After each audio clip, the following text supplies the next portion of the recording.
جی السلام علیکم، میں ہوں عابد راہی اور آپ دیکھ رہے ہیں اسلامک کہانی۔ بسم اللہ الرحمن الرحیم۔ آج ہم آپ کو بتائیں گے محمد بن قاسم کے بارے میں، دوسری قسط کے بارے میں آج ہم بتائیں گے اور کمپلیٹ کریں گے۔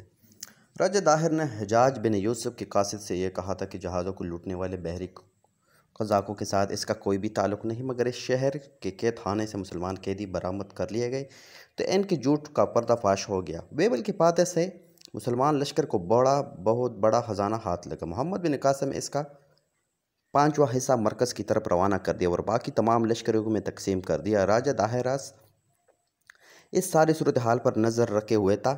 اس نے جب سنا کہ دیبل کا راجہ فرار ہو کر نیرون یا بیرون، جس کا آج کل حیدرآباد کہا جاتا ہے، میں پہنچ چکا ہے، تو اس موقع پر اس نے مسلمانوں کے سالار محمد بن قاسم کو خط لکھ کر ڈرانے دمکانے کی کوشش کی، جس کا جواب محمد بن قاسم نے اس کی زبان میں دیا۔ محمد بن قاسم نے شہر کے فتح کے فوراً بعد سندھ میں سب سے پہلی مسجد تعمیر کرانے کا حکم دے دیا۔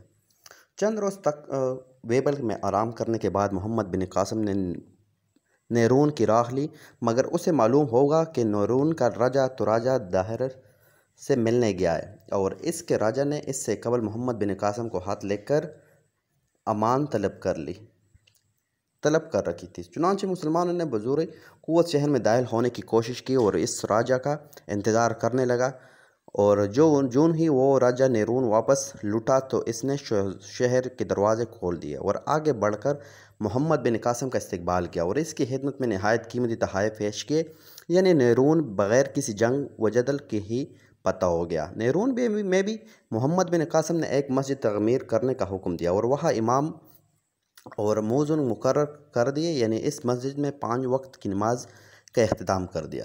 اس کے بعد محمد بن قاسم نے سیوطان کا رخ کیا، مگر راستے میں اس نے موج کے مقام پر اپنے لشکر کے ساتھ پڑاؤ ڈالا۔ وہاں اس کے ساتھ موج لوگوں نے کوئی چھیڑ چھاڑ نہ کی۔ چنانچہ چند روز قیام کے بعد محمد بن قاسم اپنے لشکر کو لے کر سیون کی طرف بڑھ گیا۔ سیون کے قریب جب مسلمان لشکر پہنچے تو شہر کے لوگوں نے خود کو شہر میں محصور کر لیا۔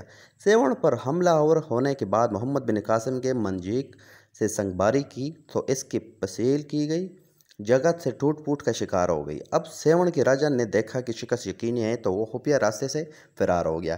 اس کے فرار ہونے کے بعد شہر کے لوگوں نے محمد بن قاسم کی اطاعت قبول کر لی اور سیون شہر مسلمانوں کے حوالے کر دیا۔ محمد بن قاسم نے سیون شہر کو فتح کرنے کے بعد اپنے لشکر کے ساتھ یہاں قیام کیا۔ سیون کے قریب کرب و جوار میں قدیمی قوم چنا آباد تھی۔ انہوں نے اپنا ایک قابل شخص مسلمانوں کے لشکر میں بھیجا تاکہ وہ ان کے احوال سے واقفیت حاصل کرے اور انہیں آ کر بتائے۔ یہ شخص جو کہ ایک قابل اور جہان دیدہ شخص تھا، اور وہ جب مسلمانوں کے لشکر میں پہنچا تو اس نے دیکھا کہ وہاں اذان ہوئی، تو اس کے بعد لشکریوں نے وضو کیا اور پھر سب نے نماز ادا کی۔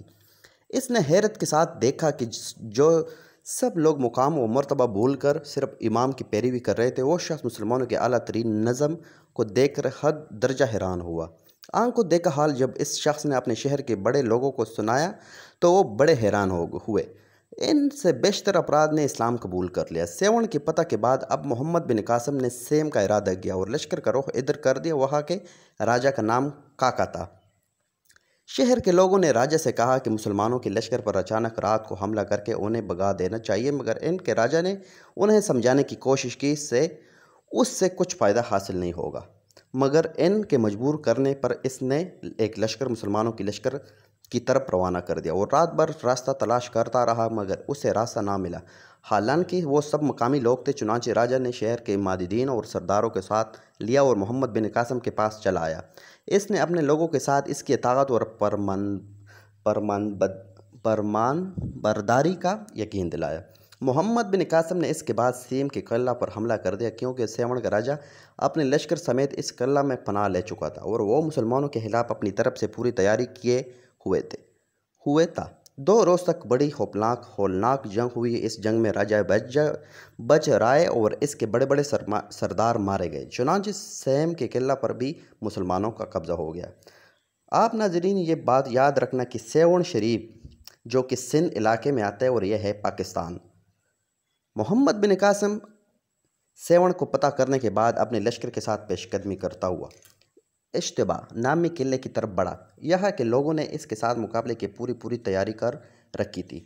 उन्होंने किले के चारों तरफ हंदकें खोद रखी थी और अपने किले के मगरब में चन्नों और दूसरे देहातों को भी मुसल्लह करके अपने साथ किले में ले आए थे ताकि इनकी तादाद ज़्यादा नज़र आ जाए।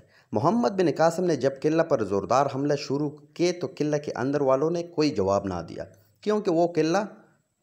क्योंकि इनका वो किला बहुत मजबूत था, मगर उन्होंने अपनी तादाद बढ़ाने के लिए बेतहाशा लोगों को किले में जमा कर रखा था।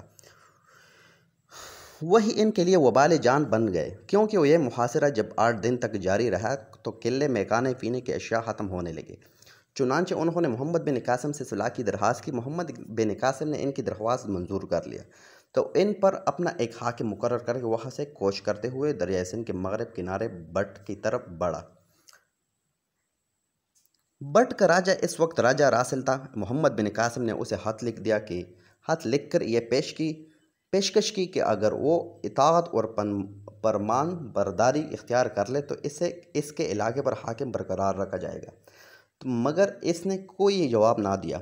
इसके बाद मोहम्मद बिन कासिम ने इसके भाई राजा मोको को यही शराइत पेश किए तो इसने इस पेशकश का खैर मुकद्दम किया, मगर इसने ये गज़र पेश किया कि अगर मैं बग़ैर जंग के आपकी इताअत कर दूँगा तो मेरे ख़ानदान वाले मुझे बुरा जानेंगे। मैं अपनी बेटी की शादी के सिलसिले में जब सालगिरह की तरफ जाऊंगा तो मुझे आप गिरफ्तार कर ले, इस तरह मेरी इज़्ज़त बच जाएगी।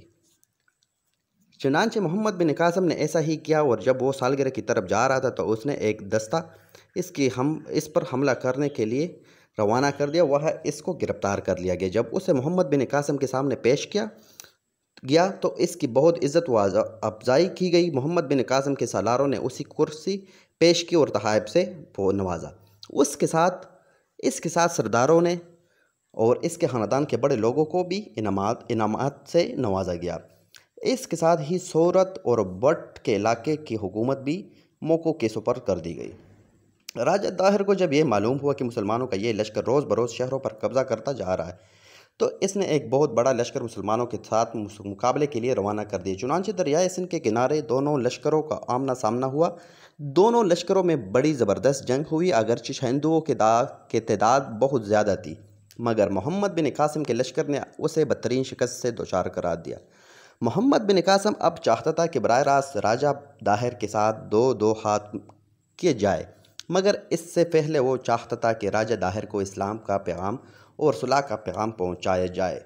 इसलिए इसने एक वफद उसके पास रवाना किया। वो अशखास को राजा दाहिर के पास भेजा गया ताकि इसके साथ गिफ्त व शनीद की जा सके, मगर राजा दाहिर ने कि इनके साथ कोई अच्छी बात ना की, बल्कि उनसे कहा कि तुम लोग जाकर मोहम्मद बिन कासिम से कह दो कि मुझे तुम्हारी कोई बात मंजूर नहीं, मेरा और तुम्हारा फैसला तलवार से ही होगा। दरिया के पार करने में तुम्हारे इख्तियार है, इससे कोई ख़ास फ़र्क नहीं पड़ता। ख्वाह तुम आओ या हम आए, हम तुम्हारे साथ हर वक्त जंग के लिए तैयार है। मोहम्मद बिन कासिम अभी दरिया सिंध के गरबी किनारे में ही क़ियाम किए हुए थे कि उसे एक बुरी खबर मिली कि सेवण में मुसलमानों के खिलाफ बगावत उठ खड़ी हुई है। वहाँ से कासिद ने आकर यह इतला दी कि चंद राम जो कभी सेवण का हाकिम था उसने चंद ठाकरों और इनके मुसल्ला जत्थों के साथ सेवण के किले पर कब्जा कर लिया है।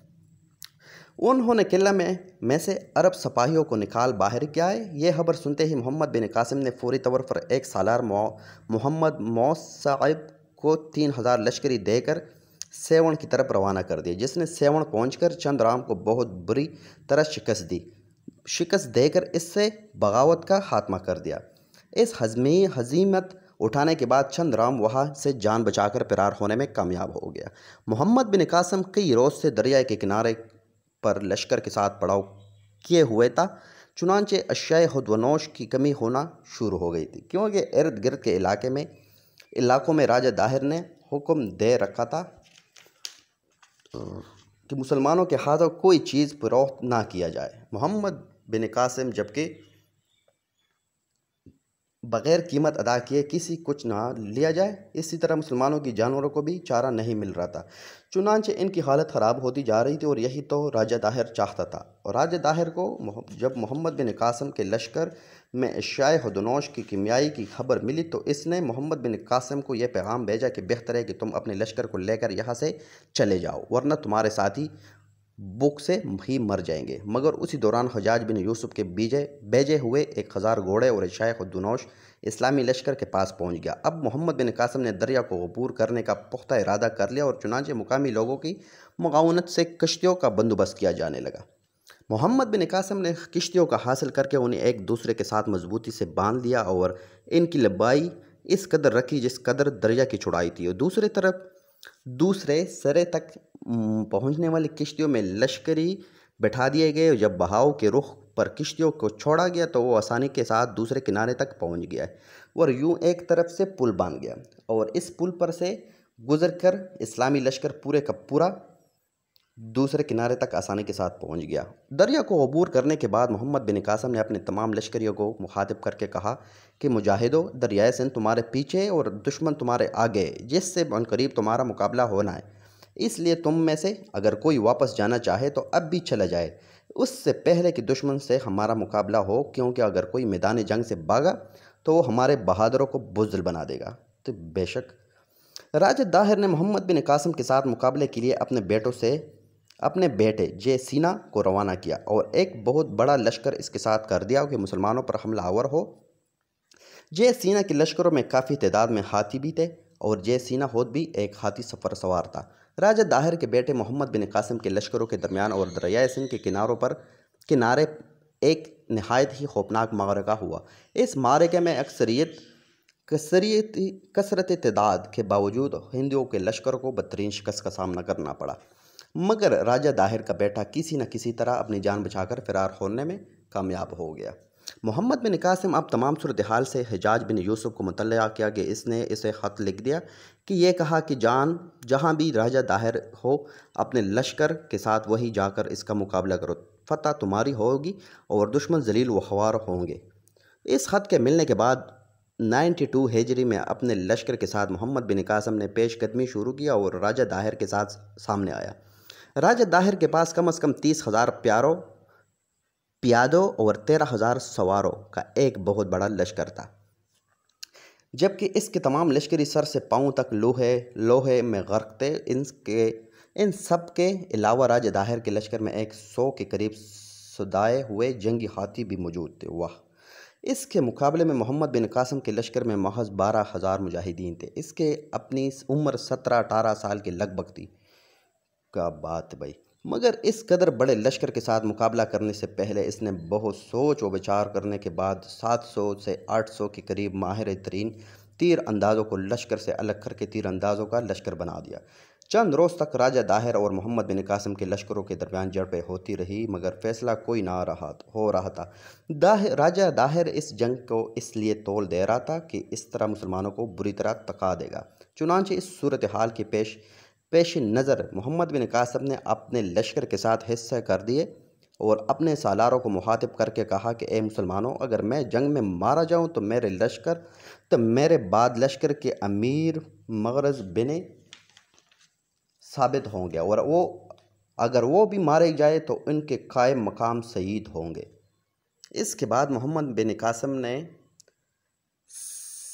राजा दाहिर पर भरपूर हमले कर दिया, क्योंकि वो तेज़ी से के साथ गुजर रहा था और ख्वाह की तहरीर हो रही थी। और अब राजा दाहिर ने हाथियों को अपने लश्कर के आगे कर दिया, मगर मुसलमान मुजाहिदों ने छोटे छोटे दस्तों में इनका हाथियों की सूंडों को निशान बनाया शुरू कर दिया। चुनांचे हाथियों ने मैदान जंग से भागना शुरू कर दिया, जिसने हिंदुओं के लश्कर का ही नुकसान हुआ, मगर इस रोज़ भी जंग फैसला नहीं हुआ। अगले रोज़ रमज़ान मुबारक का दिन था। इस रोज़ मोहम्मद बिन कासिम और राजा दाहिर के एक लश्कर फिर आमने सामने हुए। इस बार पहली मरतबा राजा दाहिर बड़ी शान और शौकत के साथ खुद जंग में हिस्सा ले रहा था। इसके साथ इसका बेटा जे सीना भी था। राजा दाहिर के लश्कर की अजीब हालत थी। लश्कर के आगे आगे उनकी गंदो हैकल हाथी थे, इनके पीछे 10,000 के करीब सवार थे, पीछे 30,000 प्यादा सफाई हर किस्म के हथियारों से लैस थे।